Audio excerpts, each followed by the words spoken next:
کسی بھی بیٹی کو جہیز نہیں دیا، کوئی جہیز نہیں دیا. اسی لیے حضور نے نہیں دیا تو کسی صحابی نے بھی نہیں دیا.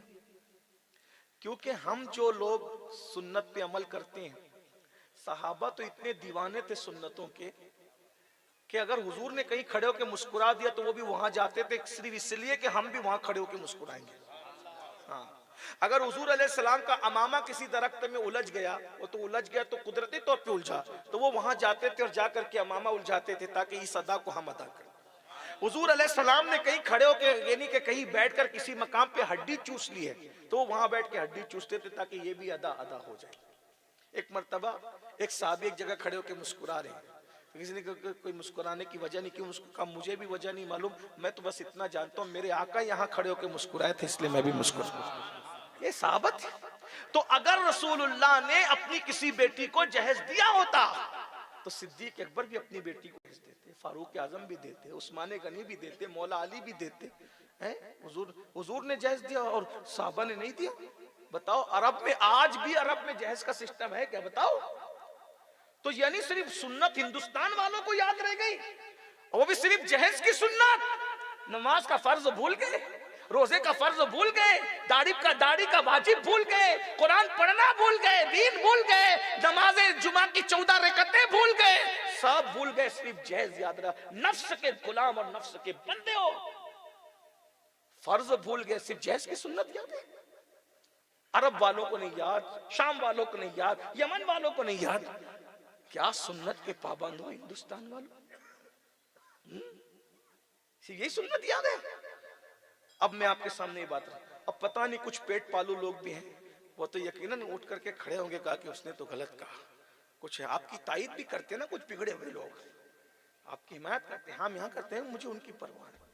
ہم لوگ گالی پروف لوگ ہیں، اگر اللہ کی راہ میں کوئی گالی دیتا ہے تو ہمیں کیا بگڑ، ہمارا کیا بگڑ. لیکن ایک بات رکھتا ہوں، پہلی بات تو یہ علماء اگر میں صحیح کہوں تو تائید کریں گے، اگر یہ ابھی کہہ دیں گے کہ تو غلط کہہ رہا ہے تو میں اپنی بات واپس لے لوں. میں بہت شریف آدمی، ہم اپنی بات واپس لینے میں آر نار سے بہتر ہے. کوئی اتنا ہی کہے گا نا کہ یار امین القادری نے وہ غلط بولا تو واپس لے لیا، آر ہوگا، لیکن کم سے کم میں آخرت میں جہنم سے بچ جاؤں گا، ہے نا. ہاں تو اب غور سے سننا، کچھ بات یاد رہنا، اس کو یاد رکھیں.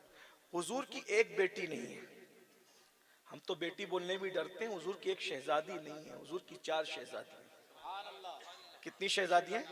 4. یہی فرق ہے رافضیوں میں اور سنیوں میں کہ وہ ایک ہی مانتے ہیں، ہم 4 مانتے ہیں. اور 4 ماننے کے لیے ہمارے پاس قرآن کی دلیل بھی موجود ہے جو اس وقت میں نہیں پڑھتا، لیکن جو ہے وہ وقت بہت طویل ہو جائے گا، لیکن اگر بات آ گئی تو صرف اشارہ دے دیتا ہوں. قرآن کہتا ہے یا ایھا النبی، سورۃ الاحزاب ہے قرآن، یا ایھا النبی قل لازواجک و بناتک، اے محبوب، اے نبی آپ فرما دیجئے، قل آپ فرمائیے، لازواجک و بناتک اپنی بیویوں کو اور اپنی بیٹیوں کو. عربی کا قاعدہ ہے کہ عربی میں واحد ہے، پھر تثنیہ ہے، پھر جمع قلت ہے، پھر جمع کثرت ہے. تو اگر حضور کی ایک ہی بیٹی ہوتی تو اللہ وہ بناتکا نہ کہتا، کیا کہتا؟ بنتکا. لیکن بناتکا میں اگر جمع قلت بھی لے لے تو کم سے کم 3 ہے، جمع قلت کم سے کم 3 ہے اور زیادہ سے زیادہ 9 ہے. ٹھیک ہے، تو حضور علیہ السلام کی بیٹیاں کم سے کم 3 بنتی ہے وہ بناتکا اگر لیتے ہیں تو. اس لیے ایک بیٹی نہیں. اب بات سمجھے، قرآن سے کہہ رہا ہوں، حضور کی 4 شہزادی ہیں.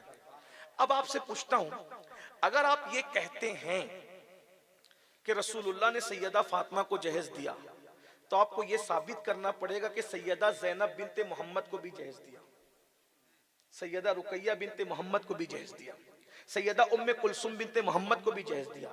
کیونکہ یہ حضور کے انصاف سے بہت دور ہے کہ ایک کو جہیز دے اور 3 کو محروم کریں. کیونکہ اللہ کے رسول نے تو یہاں تک فرمایا اگر ایک کھجور ہے اور دو بچے ہیں تو دونوں کو برابر برابر تقسیم کرنا ضروری ہے کہ کھجور بھی برابر برابر دو. اگر ایک کو کم کھجور دی ایک کو زیادہ دی تو اللہ قیامت کے دن پوچھے گا تم نے دونوں اولاد کے درمیان برابری کیوں نہیں کی. جو رسول کھجور بانٹنے میں برابری کا حکم دے رہے ہوں وہ جہیز دینے کے اندر کس طریقے سے ایک کو دیتے اور تین کو محروم کر دیتے. اور رہی بات یہ کہ جب ابھی سیدہ کی شادی ہے تو سیدہ خدیجہ حیات نہیں ہے، لیکن جب ان تینوں کی شادیاں ہوئی اس وقت تو سیدہ خدیجہ حیات تھی اور وہ بہت دولت مند. تو آپ سیدہ فاطمہ کا جہیز ثابت کرنے والوں، سیدہ زینب کا جہیز بھی آپ کے سر بنتا ہے ثابت کرنا. ایک بات. نمبر 2، پھر آپ کہو گے کہ مولانا روم نے تو لکھا ہے مثنوی میں، مفتی احمد یار خان نعیمی نے بھی لکھا ہے نا، ان لوگوں نے تو لکھا ہے، تو پھر وہ کیا؟ میں نے کہا بالکل وہ صحیح لکھا ہے. انہوں نے جو فہرست گنائی ہے جہیز کی، بس اس کو سمجھنے میں ہمیں فرق ہوا ہے. وہ جہیز حضور نے سیدہ فاطمہ کو نہیں دیا. وہ جو فہرست ہے وہ صحیح ہے، غلط نہیں ہے. مولانا روم نے کوئی غلطی نہیں، مولانا روم حکیم الامت نے کوئی غلطی نہیں کی، ہم نے سمجھنے میں کہیں نہ کہیں مسٹیک کی ہے. وہ جو جہیز کی جو ہم نے فہرست دیکھی ہے نا، وہ سیدہ فاطمہ کو نہیں دیا، وہ مولا علی کو دیا.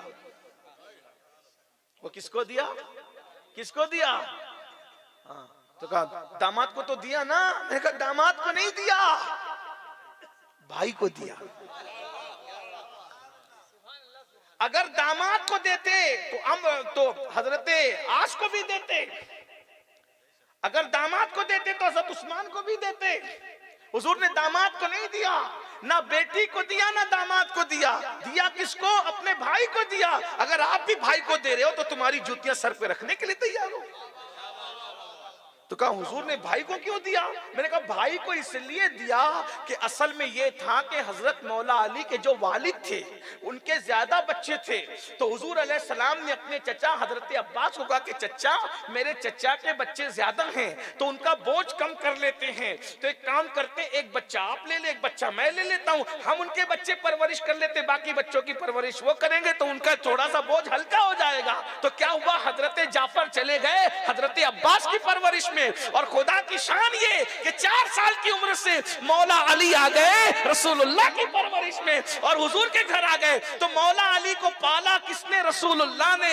بڑا کس نے کیا؟ رسول اللہ نے. جوان کس نے کیا؟ رسول اللہ نے. علی کس کے گھر میں پلے؟ نبی کے گھر میں. اب اللہ آپ مجھے بتائیں کہ اگر مولا علی کی شادی بفرض محال سیدہ فاطمہ کے ساتھ نہیں ہوتی، اگر کسی اور بھی عورت کے ساتھ ہوتی، تو بتاؤ گھر کا انتظام کون کرتا؟ کپڑوں کا انتظام کون کرتا؟ برتن کا انتظام کون کرتا؟ اب تک جس نے پالا کھلایا پلایا بڑا کیا بحیثیت بھائی، یہ ساری ذمہ داری کس کی بنتی تھی؟ رسول اللہ کی بنتی تھی. تو سیدہ فاطمہ کے شادی پر تم کو دھوکا ہو رہا ہے. حضور نے نہ بیٹی کو دیا نہ داماد کو دیا. جس بھائی کو بچپنے سے پال کے بڑا کیا، جب ان کی شادی ہوئی تو ان کو یہ سامان دلا کر دے دیا، تو تم نے یہ کر دیا کہ داماد کو دیا بیٹی ہو، داماد بیٹی کو نہیں. رسول اللہ نے اپنے بھائی کو عطا فرمایا.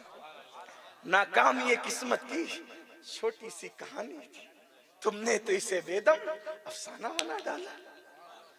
اچھا چلیں، اگر مولا علی کو جہیز دیا تو جس کو دیا کم سے کم وہ علی تو دیتے. مولا علی کی 18 بیٹیاں تھیں. کتنی بیٹیاں تھیں؟ 18 بیٹے. 19 بیٹے اور 18 بیٹیوں کے باپ ہیں مولا علی. اور تقریباً 9 نکاح کیے ہیں آپ نے. سیدہ فاطمہ کے وصال کے بعد 8 نکاح کیے ہیں آپ نے.